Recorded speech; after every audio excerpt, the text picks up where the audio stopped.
মানুষ আসলেই মানুষের অবস্থানকে মূল্যায়ন করে, ভিতর থেকে মানুষকে শুধু মূল্যায়ন করে আল্লাহ রাব্বুল আলামিন।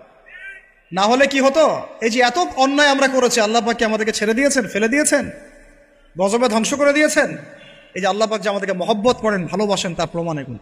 আমাদেরকে সবচেয়ে ভালোবাসেন আমাদের রব আল্লাহ। সত্যিকারের ভালোবাসার ডেফিনেশনটা হচ্ছে যে আপনি নিঃস্বার্থভাবে কাউকে ভালোবাসেন। আমাদের আশপাশে যারা আছে, যারা হালাল, ইভেন হালাল, আমার মা, আমার বোন, আমার বাবা, আমার স্ত্রী, আমার ছেলে, আমার মেয়ে, এদেরও যদি কখনো স্বার্থে আঘাত পড়ে, দেখবেন সেও আপনার পাশ থেকে সরে যাচ্ছে।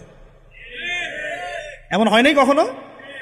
আপনার বন্ধু, আপনার ব্যবসার পার্টনার, আপনার বস, আপনার কলিগ, ওদের স্বার্থে আঘাত হলে ওরাও সরে যাচ্ছে পাশ থেকে। জিগরি দোষ সরে গেল পাশ থেকে, হয় না এমন?